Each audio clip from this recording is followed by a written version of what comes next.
Kез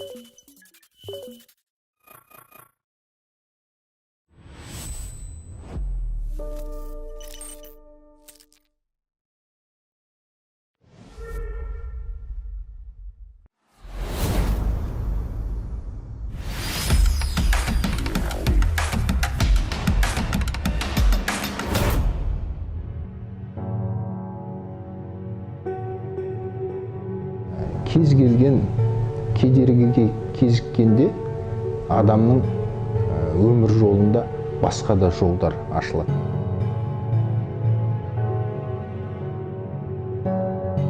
Мен өзімнің өмірлік миссиямды қалай таптым, соны айтып берейін. Ауылдан арман қуып Алматыға келгенде ағылшынша және испанша оқытатын бөлімге оқуға түстім. Маған өте қиын болды ол кезде, шыны керек. Неге? Себебі ауылдан келген балалар орысшаға шорқақ. Алматыға келгенде мен орысша білмейтін едім. Ал ағылшынша оқу үшін орысша білу керек екен. Бүкіл сөздіктердің, оқулықтардың барлығы орысша. Сөйтіп, ағылшынша орысша сөздіктен қараймын, орысшасын да түсінбеймін. Сөйтем де орысша қазақша сөздікті ашам. Сөйтіп барып, менің дәптерімде ағылшынша, қазақша, орысша, міне, осылай сөздік жасалатын еді. Бұлай қарағанда ағылшыншаны орысша арқылы үйрендім. Сөйтіп, міне, ағылшыншаны, орысшаны қатар үйренуге тура келді. Кез келген жағдайға адам баласы, әсіресе жастар икемді болу керек. Сынып қалатын кездер өте көп адамның басында. Әсіресе оқуды жаңа бітірген түлектер бірыңғай ұлттық тестілеуден өтеді. Тапсыра алмай қалғандар. Бүкіл өмірге өкпелеп, артқа қарап жатып алатындар да бар. Мен де түсе алмай қалдым. ұбт тапсырдым, түсе алмай қалдым.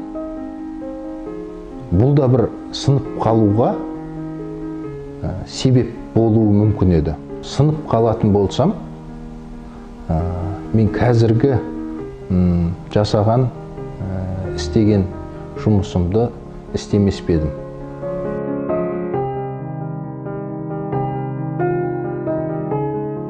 Мәселен, біз 90-шы жылы мен мектепке бардым да, 2000-шы жылы бітірдім. Ол кездерде шынында да қиын еді.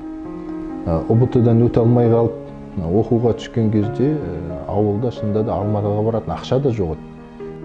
Сол астымда жүрген жалғыз атымды сол кезде сойып сатып, ол кезде 35 мың теңгедей болды. Мініп жүрген жылқымның арқасында мен Алматыға аттандым. Сонда үйге кірген кезде өзімнің жылқымның басы жатты, көз ашық. Соған қарап, көңілім босап, сенің маған жасаған жақсылығыңды ақтайым дегендей, жылқымның басында сондай бір сөз бергендей болдым.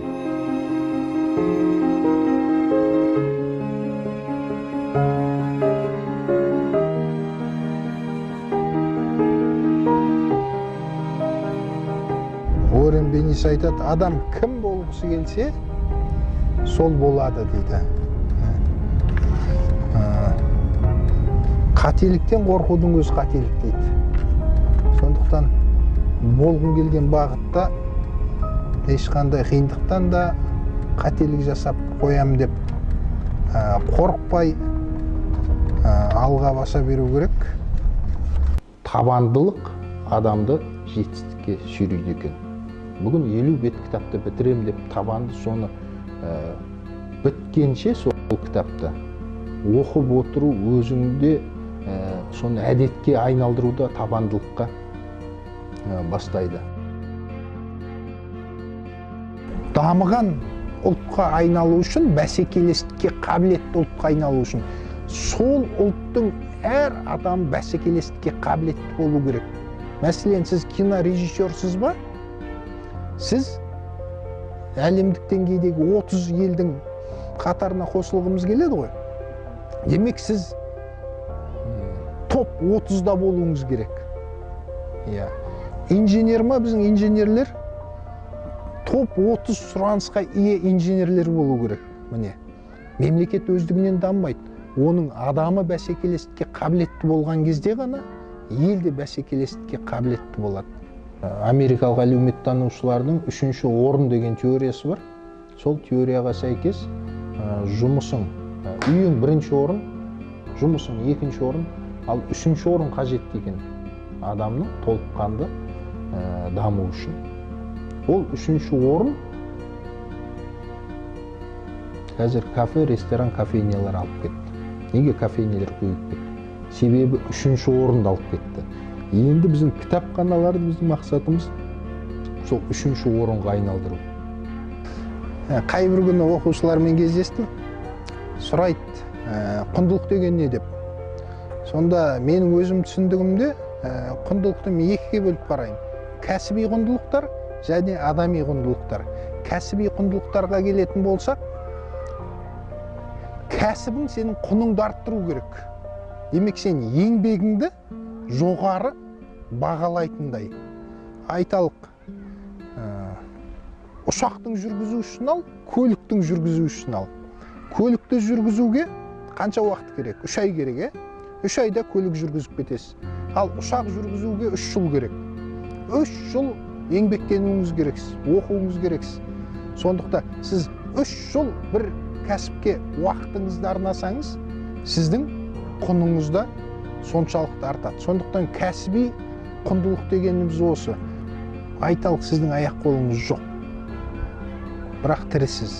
Ник Вуйчичті алайық, ал аяқ қолым жоқ деп мәселен өмірден баз кешуге де болар. Болмаса Ник Вуйчич сияқты өзінің армандарын орындап өмір сүруге де болар. Сондықтан трагедияның өзін триумфке айналдыру өте маңызды дүние. Бұлай қараған кезде балық беріп бәріне бақытты қыла алмайсың. Қармақ беру мәселесі. Сәтсіздік бұл жаңа жетістіктерге жол ашатын бір белестер. Сондықтан мен өміріме жетістіктерімнен гөрі сәтсіздіктеріме көбірек алғыс айтамын. Егер ондай сәтсіздік болмағанда, мәселен, мен өмір шыңдамас едім. Гладуэлл деген автор бар, Малкольм Гладуэлл, соның Outliers деген кітабы бар. Дара туғандар ғой, былай айтқанда. Даралар деп атайықшы, даралар.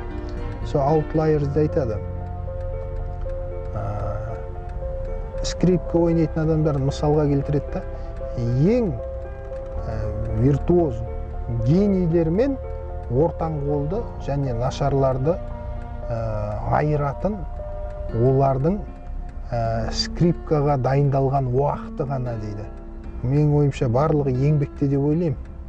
Еңбекқорлық, табандылық, кез келген дағдыны шыңға шығарады, кез келген тіпті туа бітті жоқ қасиеттің өзін адамның бойына дарытады.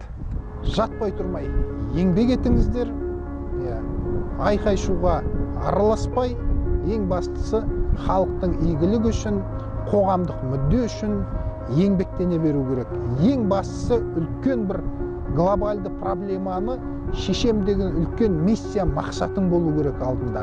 Сонда ешқашан шаршамайсың, ешқашан түңілмейсің, сәтсіздіктерге ұрынған кезде қайтадан тұрып алға жүре бересің. Сондықтан еңбек етіңіздер.